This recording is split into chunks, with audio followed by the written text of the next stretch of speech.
Good morning student. आज मैं आपको साइंस का चैप्टर 12 मिट्टी का अपरदन और संरक्षण पढ़ाऊंगी।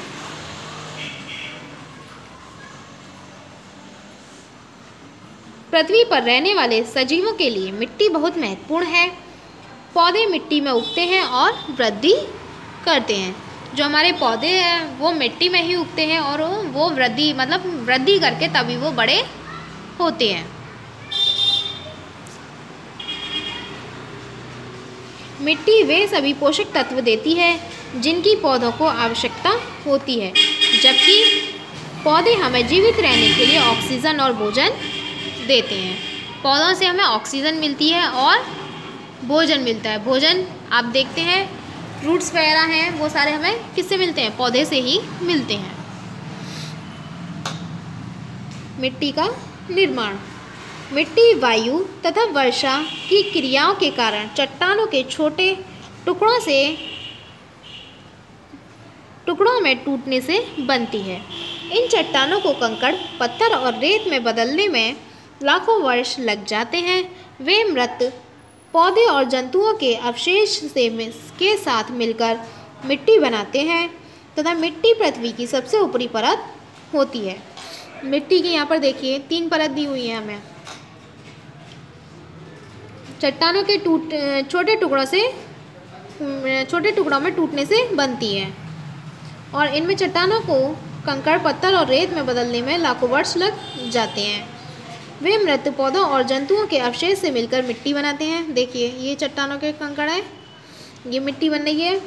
मिट्टी पृथ्वी की सबसे ऊपरी परत, ये जो है ये हमारी कौन सी परत है? सबसे ऊपरी परत है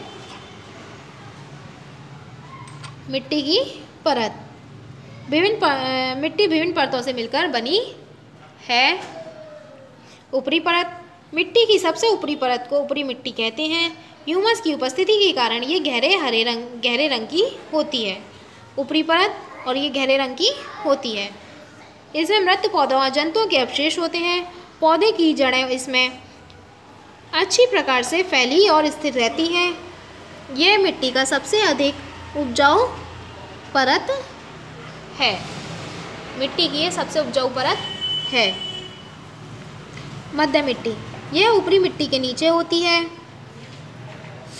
यही मध्य मिट्टी ये है हमारी, ऊपरी मिट्टी के नीचे होती है। यह मिट्टी के कण ऊपरी मिट्टी की अपेक्षा बड़े होते हैं। मतलब ऊपरी मिट्टी की अपेक्षा इसके कण, मध्य मिट्टी के कण बहुत बड़े होते हैं। यह हल्के रंग की होती है। यह पौधों की वृद्धि के लिए उपयुक्त नहीं है। इससे मतलब हमारे पौधे वृद्धि नहीं कर सकते। नेक्स्ट,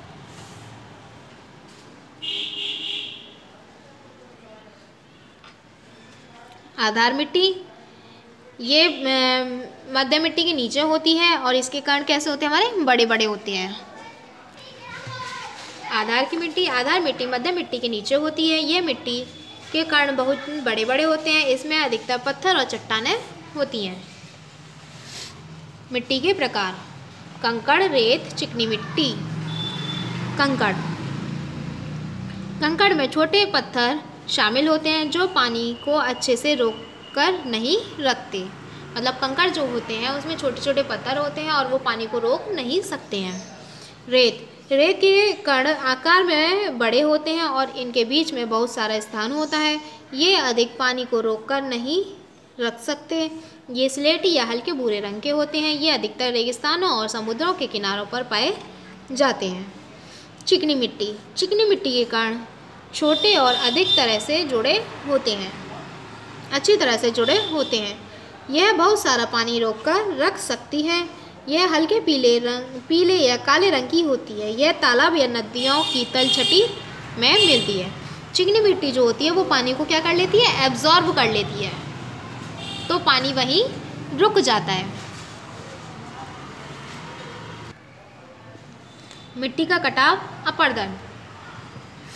वायु और जल जैसे कारकों के द्वारा मिट्टी की ऊपरी उपजाऊ परत को बहाकर ले जाना मृदा अपरदन कहलाता है। मृदा अपरदन या मिट्टी का कटाव भूमि को सूखा और कठोर बना देता है। मृदा अपरदन के कारण। मृदा अपरदन के लिए विभिन्न कारक उत्तरदायी हैं। जलवायु और मानव क्रियाएं। हम वृक्षों को काटते हैं, मतलब वनों की कटाई करते हैं। भारी वर्षा होती है, मतलब जो तेज़ बारिश जो आती है वो हमारी क्या है, मृदा अपरदन के कारण।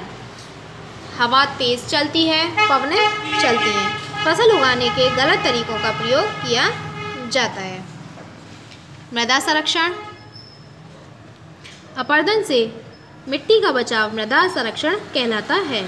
मृदा अपरदन को रोकने के लिए विभिन्न विधियां को अपनाया जाता है, जैसे वृक्षारोपण है, सीढ़ीदार खेती है।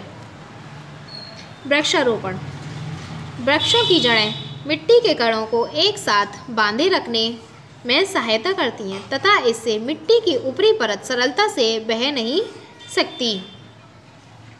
इसलिए अधिक से अधिक वृक्षों को उगाने की आवश्यकता होती है, जिसे वृक्षारोपण कहते हैं। वृक्षों की जड़ें मिट्टी के कणों को एक साथ बांधे रखने में सहायता करती है। मतलब जो वृक्षों की जड़ें हैं वो मिट्टी के जो कण होते हैं, मतलब मिट्टी के जो टुकड़े होते हैं, उनको एक साथ बांधने में सहायता करती है और ऊपरी परत सरलता से बह सकती नहीं है। किसकी? मिट्टी की। और इसलिए अधिक से अधिक वृक्षों को उगाने में ये हमें क्या मिलती है? सहायता, मतलब हेल्प मिलती है। सीढ़ीदार खेती, पहाड़ी स्थानों पर वृक्ष का जल तेजी से बहता है।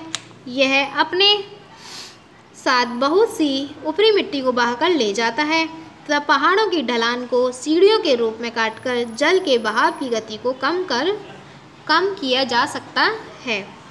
यह मिट्टी के कटाव को भी कम करता है।